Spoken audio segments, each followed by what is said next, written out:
The chamber at the Sara station smelled like old stone and alien perfume, and Ambassador Elena Vasquez hated every second she spent inside it. She stood near the back of the human delegation, her hands folded behind her, her dark eyes scanning the enormous circular room where over 60 species had gathered for what the Galactic Concord called an emergency diplomatic session. Though she knew what it really was. It was a show.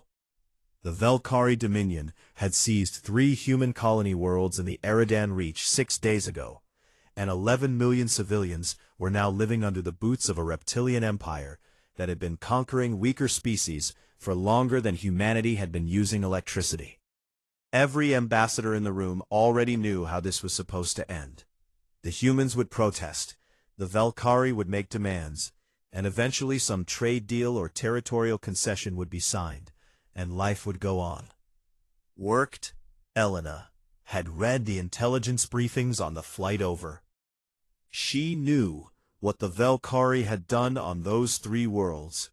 Soldiers marching through cities, shutting down communication arrays, rounding up local leaders and holding them in detention camps for their own safety. And her blood had been boiling ever since. But she kept her face calm, because that was what diplomats did. The great doors of the chamber opened, and the Velkari delegation entered like conquerors arriving at a feast.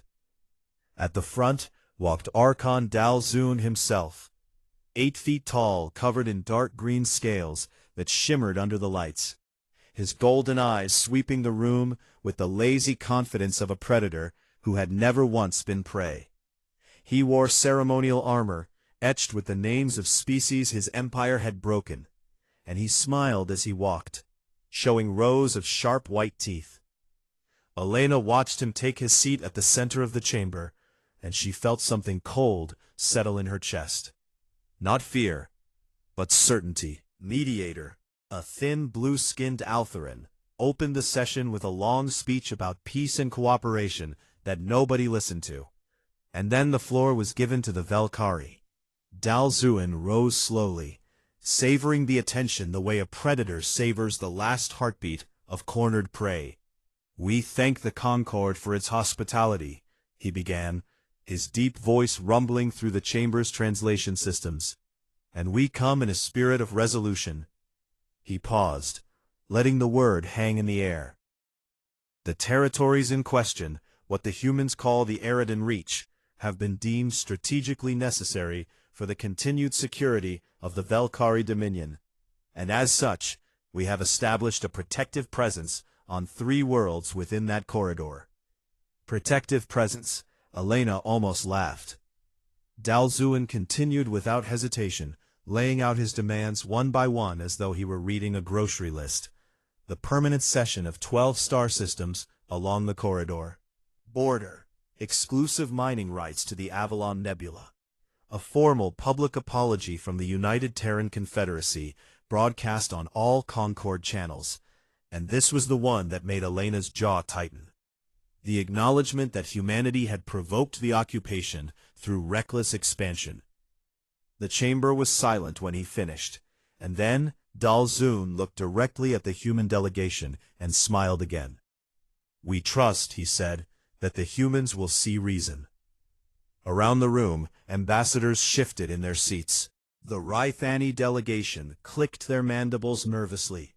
The Solwari ambassador stared at his hands, and the Kreeth envoy was already drafting a statement urging mutual compromise, because that was what everyone expected.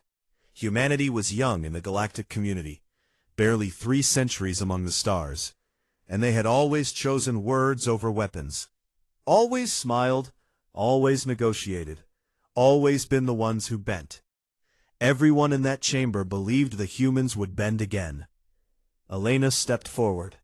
The room went quiet, truly quiet, not the polite silence of before, but the heavy silence of 60 species holding their breath.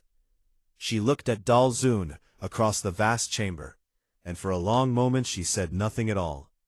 Then she spoke, and her voice was steady and clear. "Archon Dalzun, I want to be certain I understand your position correctly. Dalzun tilted his massive head, amused. You have placed military forces on 3 sovereign worlds of the United Terran Confederacy, Elena continued, and you are currently holding 11 million human civilians under armed occupation. Is that correct? It is, Dalzun said proudly, and they are being treated with more kindness than they deserve. Elena nodded once. She looked around the chamber, at the ambassadors, the mediators, the analysts, the reporters broadcasting to 100 billion viewers across the galaxy. And she let them all see her face, calm and expressionless and absolutely certain. Thank you for the clarification, she said, and then she turned and walked out. Not dramatically, not angrily, she simply turned, crossed the floor, and walked through the doors without looking back, her delegation falling into step behind her. The chamber erupted. A dozen ambassadors began talking at once. The Concord mediator called for order. The Velkari delegation exchanged confused glances, and then Dalzun laughed, a deep booming sound that silenced the room. It seems the humans have nothing to say, he declared, still grinning. Perhaps they need time to accept reality. His generals laughed with him, and the sound echoed through the ancient stone. Outside the chamber, Elena walked through the curved corridors of Thessara Station, without slowing, past diplomats who stared, past security officers who stepped aside, past windows that looked out on the cold stars of neutral space. She reached her shuttle in 4 minutes. She boarded, sealed the door, sat down in the captain's chair, and opened a quantum-encrypted channel to Confederate High Command on Earth. A channel that had not been used in over 100 years, because it existed for only one purpose. The connection took 3 seconds. On the other end, a voice answered, calm, professional, waiting. Words. They have chosen war. Wake the fleet. She closed the channel and leaned back in her seat, staring out at the stars, and for the first time in 6 days, she felt something close to peace, because the talking was finally over. Somewhere deep in human space, in shipyards hidden inside hollowed-out moons and buried beneath the crusts of dead planets, lights that had been dark for decades began to turn on, and the galaxy had no idea what was coming. In the 14 days that followed the Thessara incident, the galaxy learned what silence sounded like when it came from humans, and it was terrifying. Every diplomatic channel the United Terran Confederacy maintained went dark within hours of Ambassador Vasquez walking out of that chamber. Embassies across dozens of worlds shuttered their doors, trade convoys were rerouted, and civilian ships were pulled back behind borders that suddenly bristled with automated defense platforms nobody had ever seen activated before. It was as if an entire civilization had drawn the curtains shut and locked every door. On the Velkari homeworld of Kardum, Archon Dalzun watched the silence with amusement from the high balcony of his war palace. He had broken empires that were ancient before humans learned to make fire, and he believed this silence was the sound of a young species trying to figure out how to surrender with dignity. Let them sulk, he told his generals over a feast of roasted game. They will come back to the table when they realize they have no other choice. His generals agreed, because agreeing with the Archon was the only safe option, and they raised their glasses and laughed about how easily the soft little mammals would fold. But not everyone in the galaxy was laughing. On Rythanos Prime, deep inside the crystalline towers of the Collective Intelligence Bureau, a senior analyst named Skirvithan was not sleeping. He had not slept in 4 days, and his compound eyes were dry and aching from staring at data screens that kept showing him things he did not want to believe.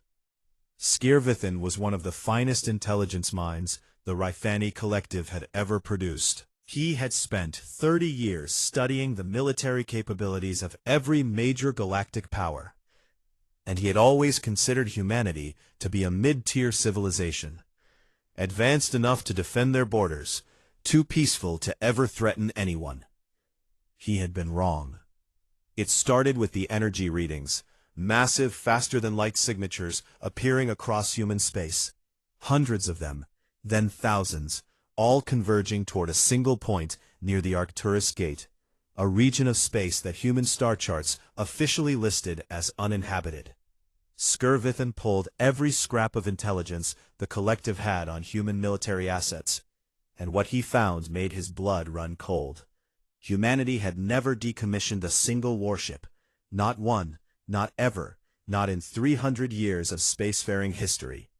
Every vessel that had ever been built was either actively deployed or sitting in reserve fleets, hidden in locations that no alien intelligence agency had ever managed to locate. Their shipyards, and there were dozens of them, ran in triple shifts around the clock, even during peacetime, producing weapons platforms at a rate that made no sense for a species that claimed to prefer diplomacy. Their defense budget was staggering. Nearly 18% of the entire Confederate GDP went to military spending every single year, a number so absurd that previous analysts had assumed it was an accounting error or a cultural quirk. It was neither. Skirvithan dug deeper, pulling old files and intercepted communications and half-forgotten reports from agents who had been stationed in human space decades ago.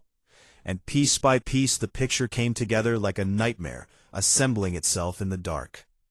The humans had a military doctrine they called total stellar dominance, a strategic framework designed not just to win wars, but to make war against humanity so catastrophically costly that no rational species would ever attempt it.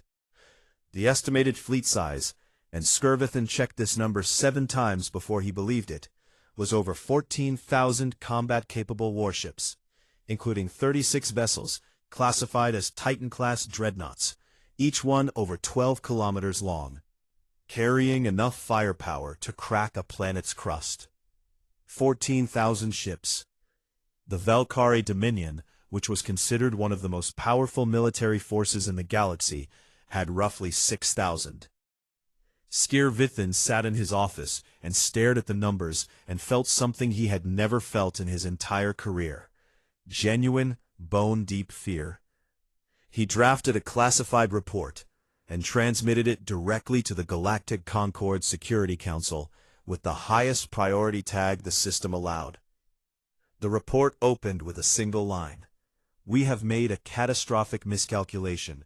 The humans were never diplomats pretending to be warriors. They were warriors pretending to be diplomats."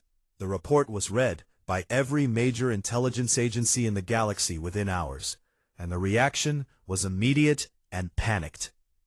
The Solwari Commonwealth began reinforcing their own borders just in case. The Kreeth Federation recalled their ambassador from human space, and the Altheran hegemony held an emergency session of their war council for the first time in 2 centuries. But nobody warned the Valkyrie. Perhaps they should have. Perhaps it would have been the decent thing to do. But the truth was that most of the galaxy had suffered under Valkyrie aggression at some point in their history. And there was a quiet, unspoken feeling spreading through chancelleries and war rooms across known space. A feeling that perhaps the Dominion had finally picked a fight with the wrong species. On the occupied colony worlds, the Valkyrie garrison commanders noticed something strange. The human civilians were not afraid. They were not protesting or begging or trying to flee. They were just waiting, calm and patient, with a look in their eyes that the Valkyrie soldiers could not quite understand. One garrison commander, a veteran named Thralvos, reported to his superiors that the humans seemed almost sorry for their captors, as though they knew something terrible was coming, and felt pity for the soldiers who would be standing in its path. His report was ignored. On the 14th day, deep space sensor arrays on the edge of the Eridon Reach detected a wave of energy signatures dropping out of faster-than-light travel. So many signatures that the arrays overloaded and had to be manually reset. When they came back online, the operators looked at their screens and felt their hearts stop. The sky was full of ships, and every single one of them was human. The first thing the Velkari saw was light, a wall of blue-white light stretching across the void like a crack splitting the universe open. And then the light broke apart into individual points, and each point became a ship, and the ships kept coming and coming and coming until there was no more darkness left. 8,214 warships of the United Terran Confederacy Grand Armada dropped out of faster-than-light travel in a synchronized arrival so precise that every vessel materialized within a single second of every other. A feat of coordination that should have been impossible for a fleet that size.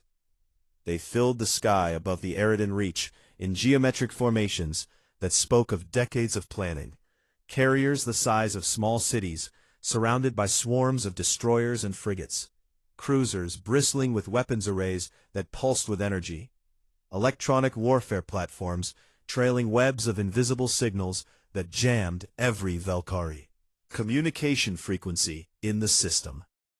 And at the center of the formation, moving with the slow and terrible grace of ancient sea creatures rising from the deep, came the 36 Titan-class dreadnoughts. Each one was over 12 kilometers long, longer than most space stations, longer than some moons, and they were covered in armor so thick and so dark that they seemed to swallow the starlight around them. Their weapons batteries ran the entire length of their hulls, hundreds of turrets and launch tubes and beam emitters, arranged in overlapping fields of fire that left no angle unprotected. The flagship was the UTS Wrath of Terra, and she was the largest warship ever constructed by any species in recorded galactic history. On her bridge, Fleet Admiral Kaito Ren stood with his hands clasped behind his back, and watched the tactical display paint the picture of the battlefield in glowing blue and red. Blue for his ships, red for the enemy. He was 67 years old, with silver hair cut short, and a face lined by 4 decades of service in a military that most of the galaxy had believed was ceremonial. He had spent his entire career training for a war that politicians told him would never happen, running simulations and war games and fleet exercises in the deep black between stars where no one was watching. He had trained for this moment 10,000 times. Now it was real. "Open a broadband channel," he said quietly, and his communications officer obeyed. Admiral Ren spoke, and his voice went out across every frequency in the system, reaching every Velkari ship, every occupied colony, every sensor array and relay station within range. "This is Fleet Admiral Kaito Ren of the United Terran Confederacy Grand Armada. You are occupying sovereign human territory and holding our citizens under duress. You have 1 standard solar hour to begin full withdrawal from all 3 worlds. All human civilians must be released immediately and without condition. If a single human civilian has been harmed, there will be no second offer." Silence returned. Across the system, the Velkari fleet scrambled to respond. They had 2,200 ships in the Eridan Reach, a force that could crush most species in the galaxy, and their commanders were veterans of a dozen wars. But the tactical displays on their bridges were showing them something none of them had ever seen before. They were outnumbered nearly 4-to-1, and the energy readings from the human ships were off every scale they had. On Carduum, Archon Dalzun received the message via quantum relay and stared at the fleet composition data his officers were sending him. For the first time in his long career, something cold moved through his chest, but he crushed it with pride and fury. "Hold position," he ordered his fleet commanders. "We are the Velkari Dominion. We do not retreat from mammals who learned to fly yesterday." His commanders obeyed, because that was what Velkari soldiers did, even when obeying meant dying. The hour passed.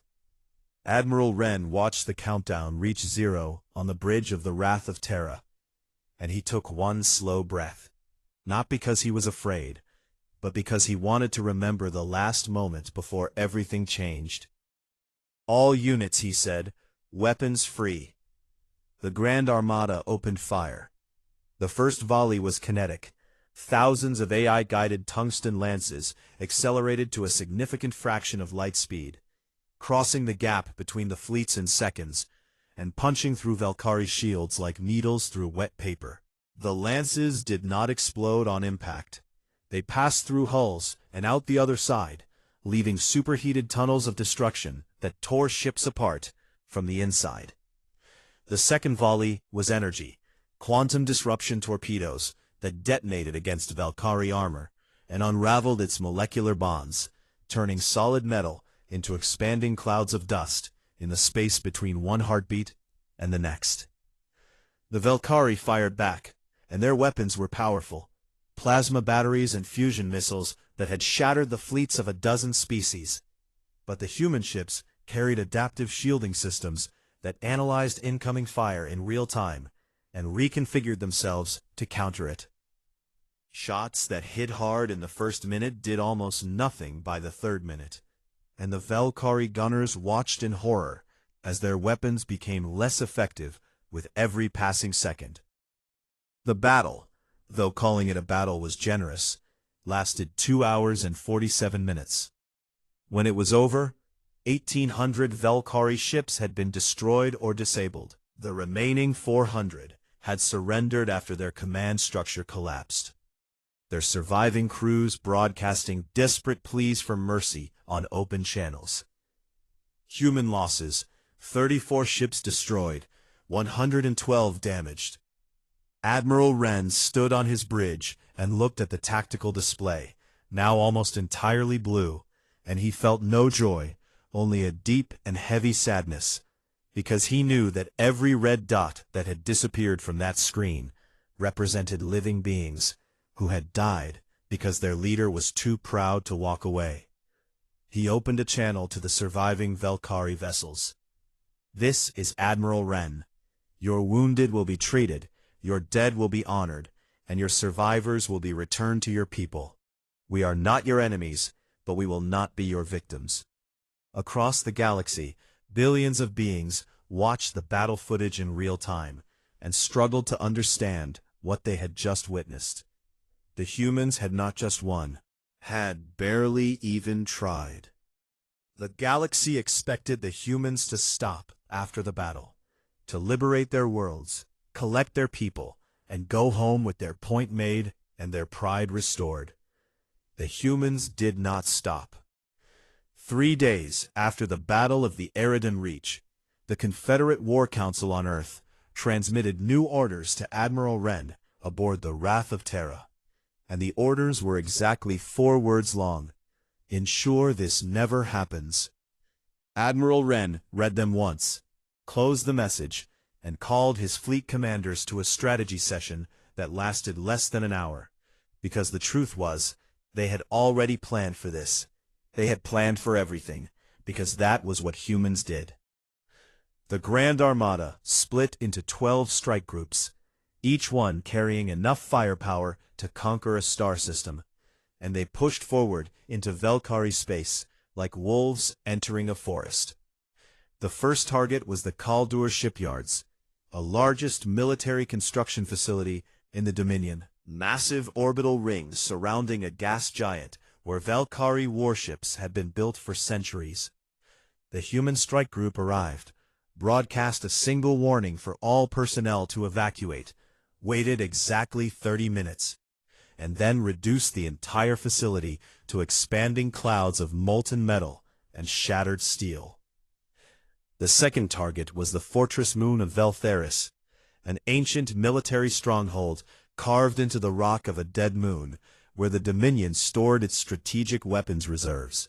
Again the warning, again the waiting, and again the systematic and total destruction of everything that could be used to wage war. One by one, across 3 weeks of relentless precision strikes, the human armada dismantled the Valkyrie war machine, shipyards, orbital defense platforms, weapons depots, military communication arrays, fuel refineries, training academies, anything and everything connected to the Dominion's ability to project force beyond its own borders. They destroyed it all. And they did not touch a single civilian target. Not one city, not one farm, not one school or hospital or market or home. This was the part that confused the galaxy more than anything else. Every species in the Galactic Concord understood conquest. You broke your enemy's military, then you broke their civilization, then you took their worlds, and their resources, and their people. That was how it had always been done, and the Velkhari themselves had done it 100 times. But the humans were not conquering anything. They did not plant flags or claim territory or install puppet governments. They simply erased the Dominion's capacity to threaten anyone, and then moved on to the next target, as calm and methodical as surgeons cutting away diseased tissue. On Khardum, panic spread like fire through dry grass. The Velkhari public had never known defeat, not like this, not total and absolute and humiliating, and they turned their fury on the Archon, who had brought this catastrophe upon them. Dalzun was removed from power by his own High Council in a bloodless coup that happened so fast he was still wearing his ceremonial armor when the guards came for him. He stood in his war palace, surrounded by soldiers who would no longer meet his eyes, and for the first time in his life, he understood what it felt like to be prey. The new Velkhari Civilian Council sent desperate pleas for a ceasefire on every frequency they could reach, and the humans, to the surprise of nearly everyone, accepted within hours. At the Galactic Concord, the reaction was a complicated storm of emotions that no single word could capture. Fear was the loudest. If the humans could do this to the Velkhari Dominion, one of the most powerful empires in the galaxy, they could do it to anyone. Every species with a military began frantically updating their threat assessments, and the numbers they found gave their leaders sleepless nights. But underneath the fear, there was something else, something quieter and harder to admit. Several smaller species, the Felwari, the Osk, the Fenari, had spent generations under the shadow of Velkhari aggression, losing worlds and people and dignity to an empire that took what it wanted, because no one was strong enough to say no. These species watched the footage of Velkhari shipyards burning, and felt something they had almost forgotten how to feel: hope. Private messages of gratitude began arriving at the UTC embassy on Thessara Station, anonymous, unsigned, sent through encrypted channels, and though no one would say it publicly, the truth was spreading through the corridors of power across the galaxy. Someone had finally punched the bully in the mouth. On Rythanos Prime, analyst Skirvithon was granted something extraordinary: a face-to-face meeting with a human military officer, Colonel Diana Osei, the UTC's senior military attaché to the collective. They met in a small conference room overlooking the crystal spires of the capital, and Skirvithon asked the question that every intelligent being in the galaxy wanted answered. Why did you hide this? Why did you spend 3 centuries pretending to be peaceful when you had the power to dominate every species you encountered? Colonel Osei was a tall woman with kind eyes and steady hands, and she looked at the Rithani analyst for a long moment before she answered. Because we know what we are, Skirvithon. She paused, and when she spoke again, her voice was quiet and heavy with something that sounded like grief. We spent thousands of years drowning in our own blood before we ever reached the stars. We fought wars over land, over resources, over ideas, over the color of each other's skin, over nothing at all. And we were so good at it, so terrifyingly good at destroying each other, that we nearly wiped ourselves out more than once. She looked out the window at the alien city below, beautiful and fragile in the golden light. We built that armada, praying we would never need it. We chose diplomacy not because we were weak, but because we knew that if we ever started fighting again, we might not be able to stop. Like water filling a sinking ship. And Skirvithon understood, not just the words, but the weight behind them, the centuries of blood and fire and hard-won wisdom that had forged a species capable of building the most powerful military in the galaxy, and then choosing, every single day, not to use it. He looked at the human sitting across from him, this soft-skinned mammal with no claws and no scales and no venom. And for the first time, he saw her clearly, not as a diplomat, not as a soldier, but as something far more dangerous, a predator who had learned mercy. 6 months after the Battle of the Eridan Reach, the galaxy returned to Thesara Station, the same ancient chamber, the same stone walls, the same circular floor, where 60 species had once watched a reptilian warlord smile and make demands of a species he thought was too soft to fight back. The chamber looked the same, but everything inside it had changed. Ambassador Elena Vasquez walked through the great doors, wearing the same dark suit she had worn the last time, her steps unhurried, her face calm, and the moment she crossed the threshold, every ambassador in the room stood. Not some of them, all of them. The Rithani delegation rose with a sharp click of their limbs. The Salwari ambassador placed a hand over his heart, the Kreeth envoy bowed her long neck, and even the Altheran mediator, a species famous for showing emotion to no one, inclined his head as the human delegation took their seats. 6 months ago they had watched her walk out of this room, and thought she was running away. Now they knew she had been unleashing something. The Velkari delegation sat on the opposite side of the chamber, and they were a very different group from the one Archon Dal-Zun had led with such arrogance half a year ago. The Archon was gone, imprisoned by his own people, stripped of rank and title and name, and in his place sat Counselor Vel Nathari, a civilian administrator who had been chosen specifically because she had opposed the invasion from the very beginning. She looked tired and old and deeply aware of how much her people had lost. The Treaty of Eridan was not a negotiation. The terms had been written by the Confederate War Council and delivered to the Velkari 3 weeks prior, and there was nothing to discuss. Full and permanent withdrawal from all occupied territories. War reparations to be paid to every human colony that had suffered under occupation. The complete demilitarization of all Velkari border systems within 200 light-years of human space. The dissolution of the Arcanate as a governing institution, and its replacement with a civilian council subject to democratic oversight, and a formal guarantee, enforceable by the Galactic Concord, that the Velkari Dominion would never again use military force to seize the territory of another species. Counselor Vel Nathari signed the treaty without protest, her clawed hand trembling slightly as she pressed her mark into the document, and when she looked up, her golden eyes met Elena's across the chamber.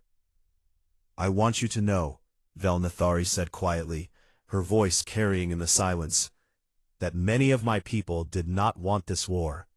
Many of us spoke against it, and we were silenced by those who believed strength was the only language the galaxy understood." Elena nodded slowly. "I know," she said. "That is why your cities are still standing." Vel Nathari closed her eyes, and something that might have been gratitude and might have been shame passed across her face, and then the ceremony was over. Across the galaxy, the Treaty of Eridan was broadcast on every network and analyzed by every government, and the conversation it sparked was unlike anything the Galactic Concord had seen in its long history. The fear was still there, of course it was, because the humans had revealed themselves to be the most powerful military force in known space, and power of that magnitude would always inspire fear. But it was tempered by something that made the fear bearable. The humans were going home. They were not building bases in Velkari territory, not installing governors, not extracting resources, not demanding tribute or loyalty or submission. They had broken the Dominion's ability to wage war, signed a treaty to prevent future aggression, and now their armada was withdrawing back to human space, as quietly as it had come. Admiral Kaito Ren oversaw the withdrawal from the bridge of the Wrath of Terra, watching his fleet peel away in orderly formations, strike groups dispersing to their peacetime stations across the breadth of human territory. Executive Officer, Commander Sarah Chen, stood beside him as the last ships jumped to faster-than-light speed, and she asked him something she had been wanting to ask since the day the guns went silent. "Do you think they will remember, sir? Do you think it will be enough to keep the peace?" Ren was quiet for a long time, watching the stars through the viewport of a ship built for destruction by a species that craved peace. "They will remember for a while," he said finally, "and then time will pass, and new leaders will rise, and someone will look at their people and say that the humans are not so frightening, that the old stories are exaggerated, that surely they can take what they want if they are quick enough and clever enough." He turned away from the viewport. "And on that day we will be here again, because that is what we are, Commander. We are the ones who answer when someone decides that peace is no longer profitable." He paused, and then he added something softer. "Take us home, and pray it is a very long time before anyone calls us back." On Rithanos Prime, analyst Skier Vithan completed the final draft of his intelligence report, a document that had consumed 6 months of his life and every favor he had ever earned, and submitted it through classified channels to the Galactic Concord Security Council. The report was 200 pages long, exhaustively researched, and devastating in its conclusions. But the title said everything that mattered. The Sleeping Giant, a comprehensive reassessment of human military capacity and strategic doctrine. Within a week, the report was leaked. Skier Vithan was never certain by whom, though he suspected the humans themselves, and it became the most widely read intelligence document in galactic history. Downloaded billions of times, translated into every known language, studied in military academies and government offices and university classrooms on 1,000 worlds. Its core finding was simple and terrifying. Humanity maintained a permanent military force capable of fighting and winning simultaneous wars against the 3 next most powerful species in the galaxy combined. And they had maintained this force in secret for 300 years, while smiling and shaking hands and signing trade agreements. The galaxy read the report and understood something fundamental about the species they had been living beside all this time. The humans were not peaceful because they lacked the strength for violence. They were peaceful because they had more strength for violence than anyone else, and had chosen, deliberately and painfully, to keep it locked away. In the months that followed, something unexpected happened. The smaller species of the Concord, the ones who had always been pushed around by larger empires, began forming closer relationships with humanity. Not military alliances, because the humans did not want allies who needed protecting, but cultural exchanges and trade partnerships and scientific collaborations that brought human ships to ports where they had never been welcome before. They came, not because they feared the humans, but because for the first time in galactic history, someone had stood up to a bully without becoming one. On Eridon III, the largest of the 3 liberated colony worlds, life was slowly returning to normal. The Velkari soldiers were gone, the detention camps had been torn down, the communication arrays were working again, and people were beginning to rebuild what had been broken.